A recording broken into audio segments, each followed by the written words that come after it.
I hope you all had a peaceful afternoon and a restful evening.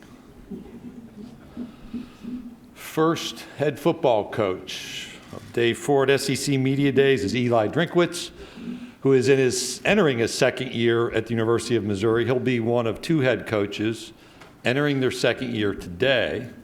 Let me say that again. One of two head coaches today who'll be entering their second year, but their first year appearing at SEC Media Days, given what happened last year. Led his team to a CFP top 25 ranking last season for the first time since 2018, and only the third time in the program's history. 2 nights ago, he was on the mound in St. Louis, throwing out the first pitch for the St. Louis Cardinals. If you happen to watch the SEC Network, our promo spots for football through the season have music from country music star Luke Combs, who Eli knows and is a huge fan of. He also has a deep affection for Air Jordan shoes, and you should see the footgear he has on today. And looking back in his life, he graduated magna cum laude, which is tied with my graduation honors, at a different university, and was student body president at Arkansas Tech, who are the Wonder Boys. That's what I thought. University of Missouri head football coach Eli Drinkwitz.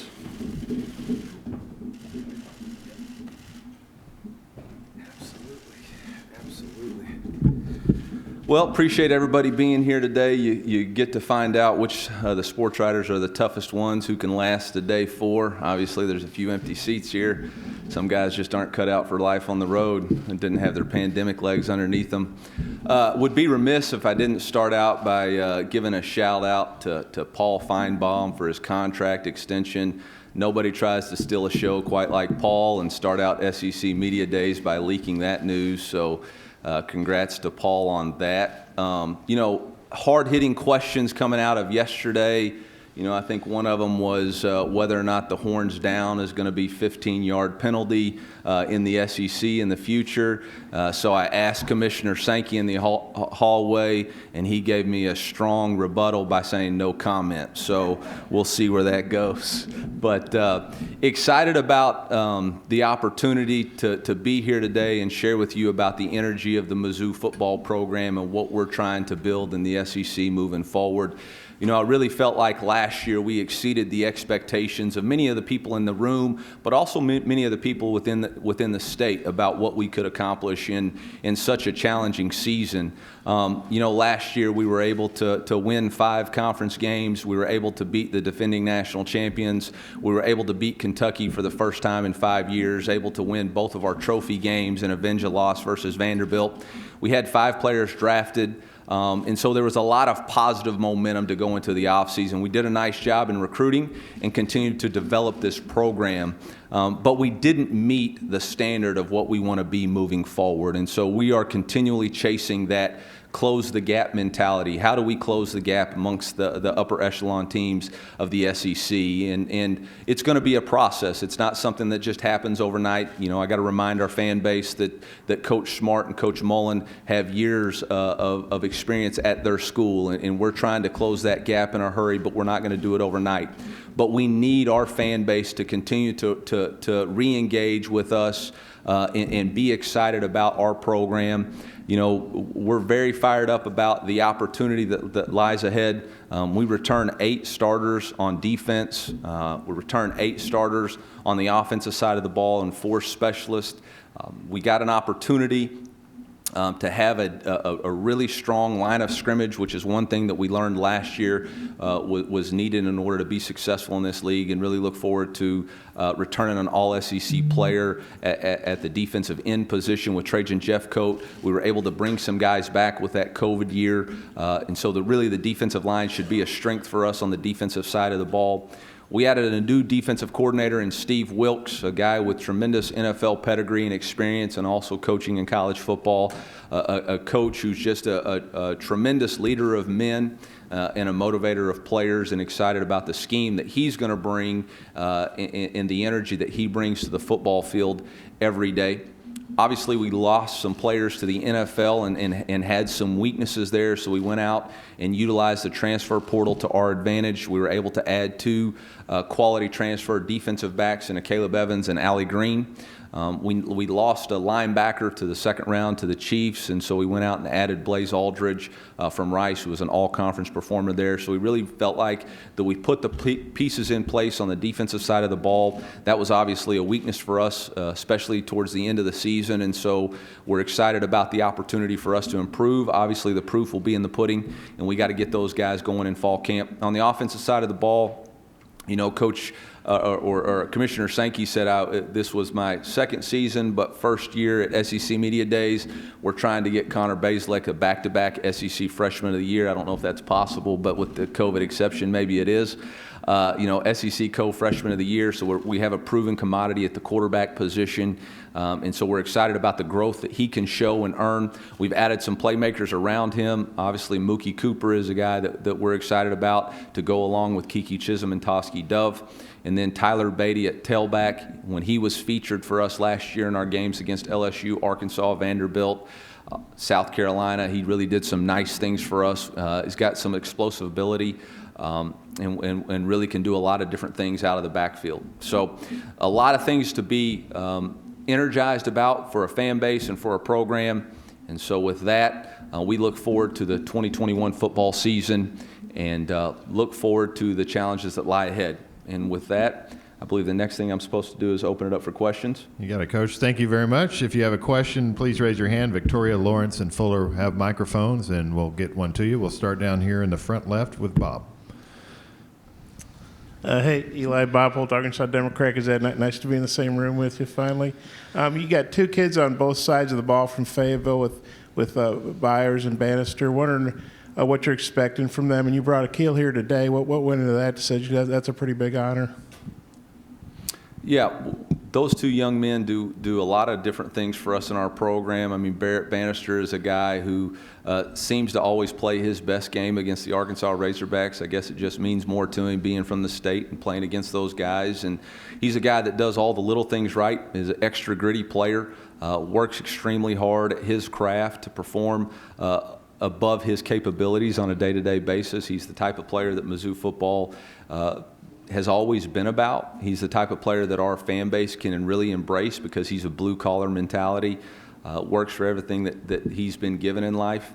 Akil Byers is a young man that is a leader on the defensive side of the ball with a lot of game reps, a lot of experience. Obviously, he's from Fayetteville, has the potential, has really invested himself into this season, into our football team. And it's a true honor for him to be here today. I was able to bring both an offensive and defensive lineman, again, just to emphasize both to our team and to really our fan base that it's got to start at the lines of scrimmage for us to be successful. Coach, we'll go over here on our left side. John. John Adams, KnoxNews.com. Since your popularity is surging right now, I was just wondering, when you sign an autograph, do you sign Eli or Elia? I sign E and then a lot of squiggly lines, and if anybody can make it out, that's up to them. But I go with Elia and then go from there. I don't know about the popularity of surging type deal, but Twitter's not real, just so we're on the same page. Coach, we'll go in the center section along the right aisle, about halfway back. Connor O'Gara, Saturday Down South. You brought up wondering about horns down and if that was going to be a penalty if Texas were to come to the SEC. Besides that, what was your initial reaction to hearing the report about Texas and Oklahoma having that interest? I've been trying to tell people everybody wants to play in the SEC, man. And if you can attract a couple of really good schools to come play, that's great. I immediately called my athletic director and Jim and told him that if the commissioner changes and adds 2 games to our schedule, I think we all understand that Mark Womack's going to put both Texas and OU on Mizzou's schedule moving forward. So we're ready for any challenge that is thrown at us. No, in all seriousness, control what you can control. That's all speculative. This is talking season, as a coach one once phrased it, in speculative season, and it gives y'all a lot of things to do. But what we're worried about is converting third downs and scoring touchdowns. And they ain't on our schedule this year. And if the commissioner decides or our presidents decide that's what it'll be in the future, then hopefully Missouri employs me long enough to see that. Coach will stay in the same section a couple rows ahead. Hey, Eli, Jordan Hill with Opelika Auburn News. I want to ask, what comes to mind when you think about the time you spent coaching with Brian Harsin, and what's sort of your expectations as far as what his approach is going to be at Auburn? I owe a tremendous amount of respect and debt to Coach Harsin and the opportunities that he gave me, and really a lot of the things that we do as a program are a direct result of the things that I learned from him and the way he implemented them at Arkansas State and Boise State. He's got a tremendous plan. The thing about Coach Harsin is he always has a plan for everything he does, and you're going to see that unfold at Auburn. I'm not up here to put undue expectations on anybody else. I think the Auburn fan base does that well enough by themselves. And so I got a job to do right here, and that's to coach and represent the University of Missouri. And all the best to Brian and his family. Coach will go all the way to the back of the center section. Hey, Coach. Steve Moulton, WZZN, ESPN Radio in Huntsville, Alabama. Pretty well documented last year, but you mentioned your friendship with Gus Malzahn, and was wondering if he had any advice for you about today, and how surprising was it to see what happened to Gus last year at Auburn? I don't think anything in this business catches you by surprise much anymore, so I don't necessarily know that I was caught by surprise. Disappointed for a mentor and a friend. His advice to me was to make sure I was really respectful to Bob, and he says hi. And then after that, don't pontificate. And then the last thing he said was, don't pick a fight with Kirk Herbstreit. So go from there. Coach will go in the center section again, over here right in front of us. Hey, Coach, how you doing today? Gerard Hamilton, the Tuscaloosa News. Since joining the SEC, it doesn't seem like Mizzou really has a rivalry in the conference. If Oklahoma joins the SEC, would you be excited to kind of rekindle that rivalry?